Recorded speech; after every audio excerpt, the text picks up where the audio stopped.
Assalamualaikum warahmatullahi wabarakatuh. Halo semuanya.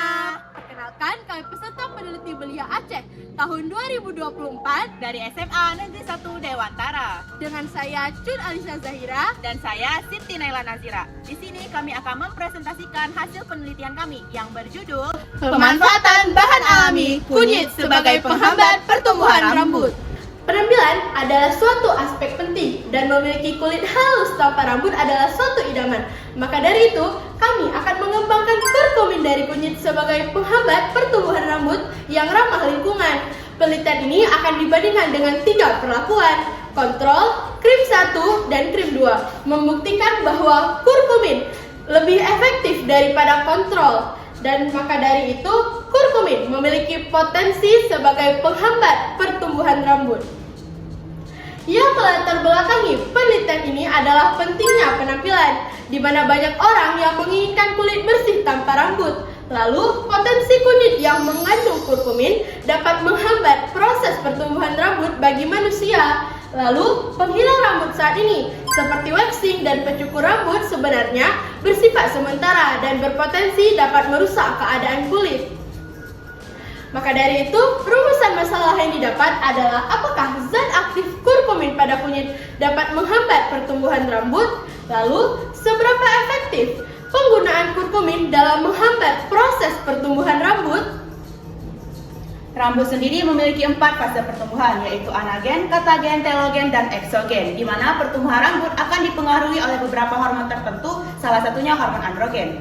Dan ternyata, kunyit yang merupakan herbal alami yang sering kita temui dalam kehidupan sehari-hari ini memiliki suatu senyawa unik bernama kurkumin, di mana kurkumin bersifat anti-androgen sehingga dapat menghambat pertumbuhan rambut. Kami juga menambah 2 media lain berupa jeruk nipis yang dapat menyusutkan pori-pori karena memiliki efek astringen, dan kemudian tepung beras yang dapat menutrisi kulit karena kaya akan antioksidan. Dalam penelitian ini, kami menggunakan metode eksperimen saat pembuatannya dan dilanjutkan dengan mengobservasi setiap perkembangan yang terjadi. Kemudian, hasilnya akan kami laporkan dengan metode kualitatif secara deskriptif.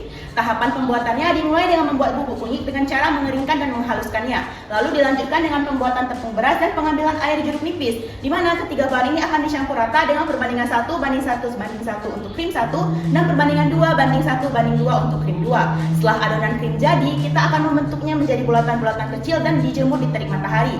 Krim kering padat siap untuk digunakan. Saat penggunaannya hanya perlu menambahkan sedikit media air.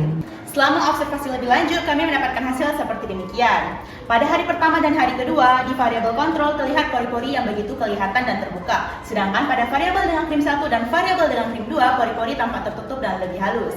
Lalu, perubahan setelah 3 dan 4 hari. Pada variabel kontrol, rambut tumbuh dengan ketebalan dan juga kecepatan yang normal. Namun, pada variabel dengan krim 1 dan variabel dengan krim 2, rambut tumbuh lebih lambat dan lebih tipis. Hal tersebut dapat terjadi karena anti-androgen pada kurkumin menghambat pengikatan androgen pada reseptor dan mengurangi aliran darah ke folikel rambut, menyebabkan memperlambat fase katagen dan telogen pada siklus pertumbuhan rambut. Rambut akan tetap tumbuh setelah dicukur, namun penggunaan krim ini akan memberikan fase saat perpanjangannya. Selain itu, kami juga melakukan beberapa pengujian. Berikut tabelnya. Baunya berbau kunyit namun tidak terlalu menyengat, di mana warnanya sedikit kuning kecoklatan dan bentuknya kering dan padat, namun akan lembut dan cair setelah menambahkan air. Kemudahan diaplikasikan sangat praktis, hanya perlu menambahkan air dan mengolesnya seperti krim pada umumnya. Kemudahan dibersihkan sangat mudah, dapat dialiri dengan air namun sedikit meninggalkan bekas kuning. Waktu kering dalam waktu 10 sampai dengan 15 menit. Keamanan tidak menimbulkan iritasi ataupun gatal-gatal. Maka dari itu, kesimpulan dari penelitian ini menunjukkan bahwa krim ini berhasil memperlambat proses pertumbuhan rambut dengan menghambat pengikatan androgen pada reseptor, membuktikan bahwa krim ini dapat menjadi alternatif bagi mereka yang ingin memperlambat proses pertumbuhan rambut. Our future work, dengan kreativitas tinggi kita mampu mengembangkan formulasi inovatif dari herbal alami yang mampu menyaingi produk komersial lainnya. Sekian penjelasan hasil penelitian kami Dan terima kasih atas segala perhatiannya. Assalamualaikum warahmatullahi wabarakatuh.